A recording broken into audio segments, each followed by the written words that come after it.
Well, good morning. How are you all today? Welcome to Integrative Preparedness and probably American Reversion too, because why not put this on both, right? It is the day of the big eclipse, April 8th, 2024, and we're headed down to see we're going to be on the path of totality. Is that what they call it? Where it's 100%. We're up north of the way. They say that you'll be able to see the eclipse pretty much to one extent or another, clear across the continental United States. But we want to go down and be in the middle of it and see exactly, we want to see the whole thing, right? So we're driving down, we're leaving here in just a little bit. We're going to drive down to the area of Clinton, Arkansas to see what happens, to see what it's all about, and see the madhouse down there. And, and then if the world doesn't end, we're going to swing back up and have dinner with some friends at College of the Ozarks before we drive back late tonight, so the kids can go to school in the morning. We do that stuff a lot. We love it. We love these little trips. They're good drills for road preparedness and all sorts of things. Plus, we just like to travel. We like to spend time together. So what's going to happen? What do you think about this? I've heard everything from, well, it's just not going to be anything, to, well, it's going to be, the beginning of the end, to, I just read an article, I haven't read the whole article. I'll post it on the Patreon side. I skimmed a little bit. Comes off of a Reddit thread, I guess, but it's an article in some news publication. And they're saying that some people are saying this is the latest conspiracy theory. This is going to signal a mass human sacrifice event. Now, what that means is that somebody else is doing it, right? So, who? The last time that this happened, I'll tell you what's going to be interesting to me. I'll tell you that in a minute. The last time that a cross was made across the United States was in the early 1800s. I think the first one, the first one went in 2017, and this one is completing the cross in 2024.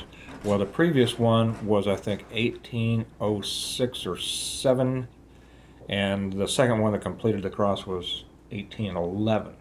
And several months after that, the huge New Madrid earthquake let loose, the one that made the Mississippi flow backwards and rang church bells in Boston and shook Washington D.C. and all that kind of stuff. And it really had, it was a destructive. It's the largest earthquake that has been on record in North America.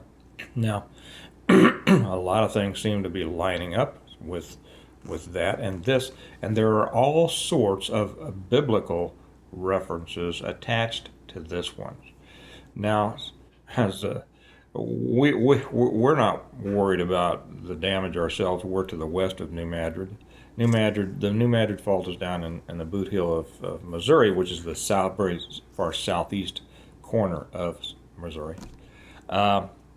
It's not just there. That's the vicinity. Then it runs to the east.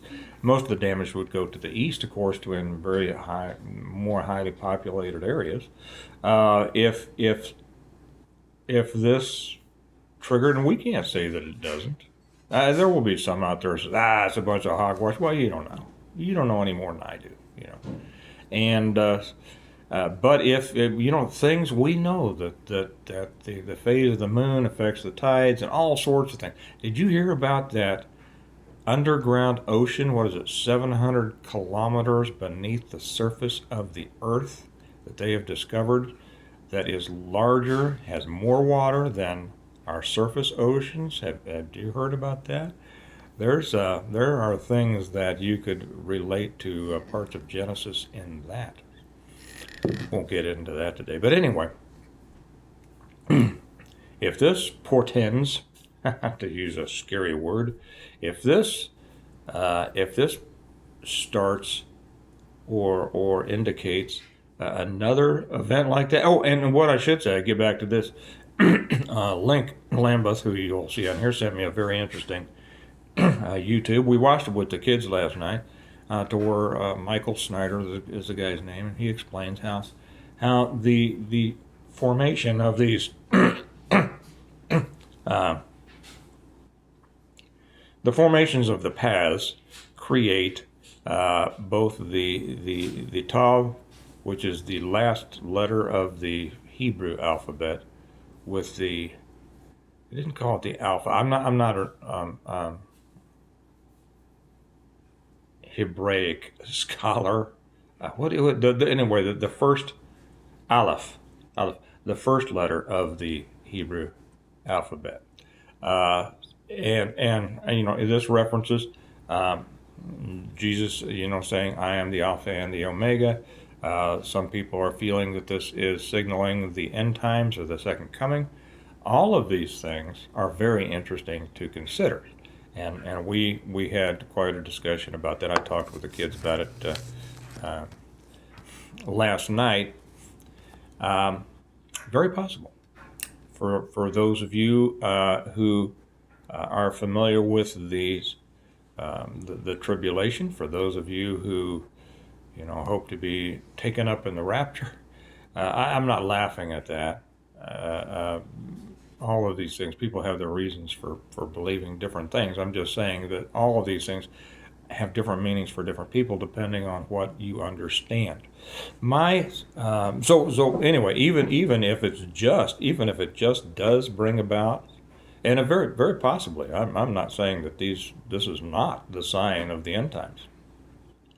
But we have been in the end times, if you want to get into the end times, eschatology and such, since the crucifixion and resurrection of Jesus Christ. So we are in the end times, but there's no telling how long those end times are. It could be, now, could be another 5,000 years. And it doesn't do any good to try to prove a different point, because people have studied this for years. This is one of the things that I told the kids last night.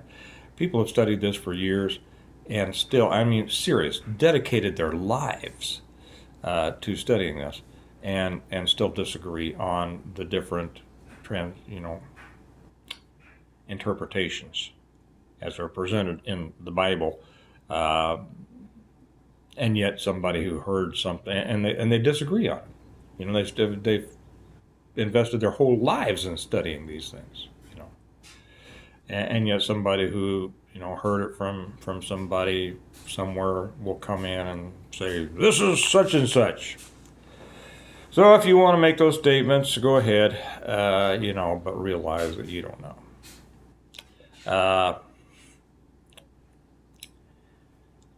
But if we just think about the effect that this would have, if as a result of natural occurrences, which are God's way of doing things, can you imagine the destruction in the United States to the east of there? Because all the energy goes to the east.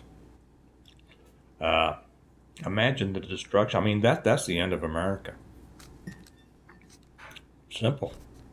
Maybe I'll title this "At the End of America." That'll get people watching, right? A lot more than "We're going down to see the eclipse." Bah. So that would destroy America. It really would. If not the eclipse, but if the new MAD would let go, and scientists say it's coming, and when it comes, it's going to make the California, the San Andreas, look like like nothing.